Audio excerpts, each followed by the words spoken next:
Greetings, sons and daughters of the soil, wherever you are under the sun. Well, it pains me actually to be addressing you in this foreign language. It was forced upon us by the imperialists. They colonized us physically and went on to put some systems which colonized us mentally.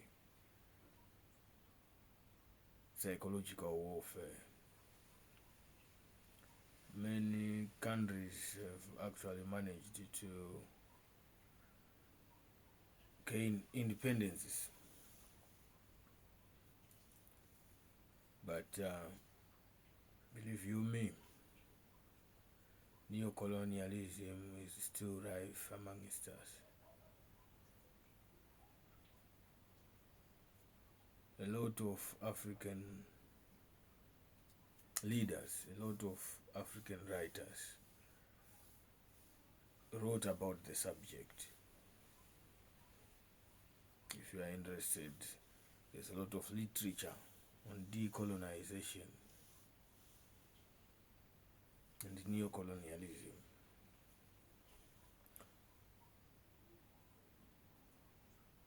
What I want to talk about today is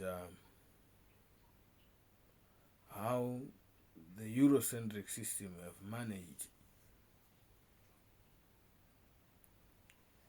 to put us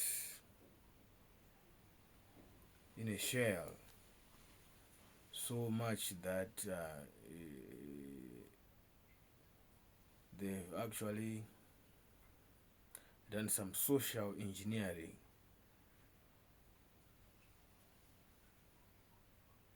so much that our brothers and sisters, our parents, have self-hate.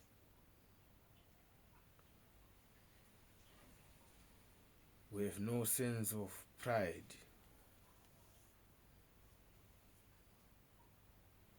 And we have no sense of identity as a people.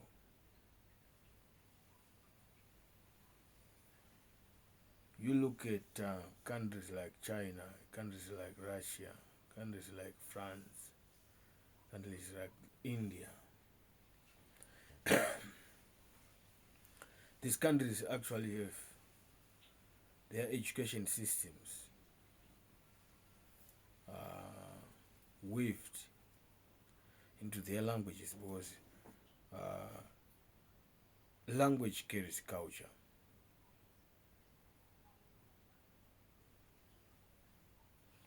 Now you will hear an African mother taking pride that their kid is very good at speaking English, whilst they don't know their mother tongue. It's a pity. What have we become?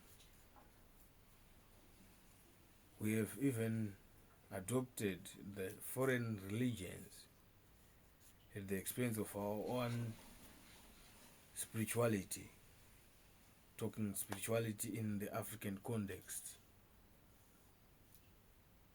How did we used to pray to God?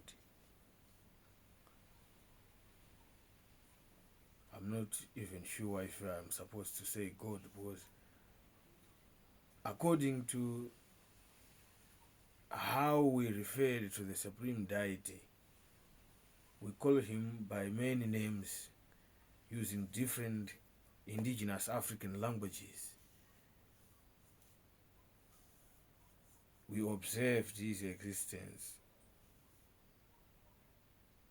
and prayed to him through the recognition of our DNA footprint and those who came before us.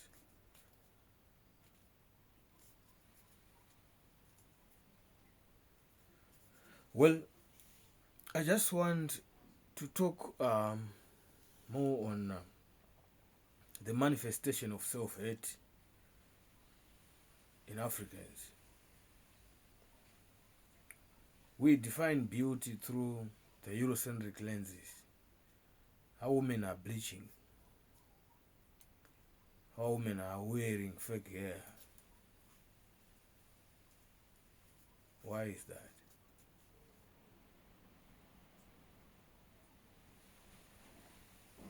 Why can't we be proud of who we are? Why can't we be proud of the melanin? Why can't we be proud of our king hair and antenna to the universe?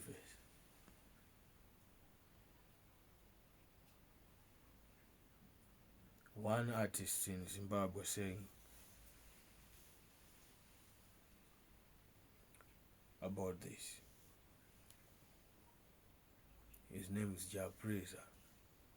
And another artist, Oliver Mtukudzi. They sang about this, but it's a pity that we never listen. Japreza sang Kwaedza. Oliver Mtukudzi sang Tsika. Those songs are rich with messages which can help us into embracing who we are, embracing our way of life, embracing our culture and identity, retracing our steps back to the roots, looking back into the future.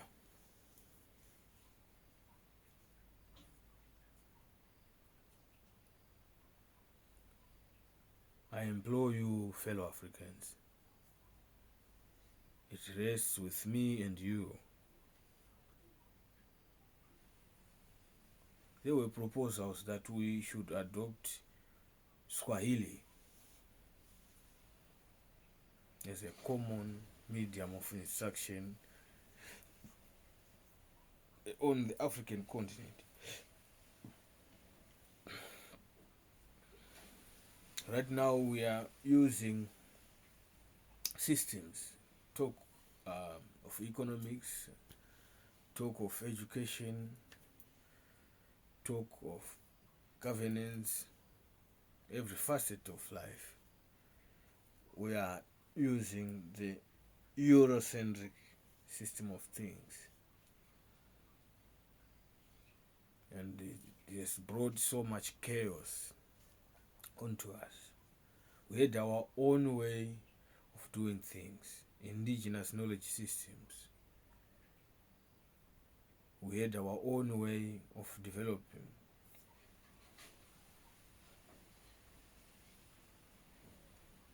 Let's be proud of who we are. Let's be proud of where we come from.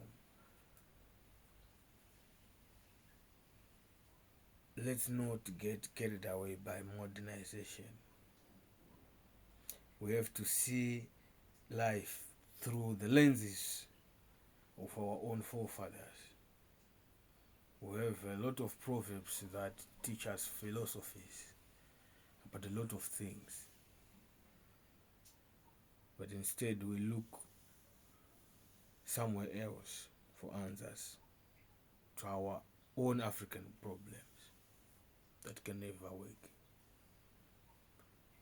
We can never go anywhere. It's only when we trace our roots, when we trace our identity and embrace it and be proud of who we are, that other people might actually start to respect us. We should unite as a people. We should have a common goal, unite for a common purpose, that is Africa, propping up the people, propping up the country. Yes, it's a country after all, because these borders were actually a result of the Berlin Conference. We are one people. Bandu, Ubuntu. I am because we are because I am. It's who we are. Let's learn to embrace our identity and be proud of who we are.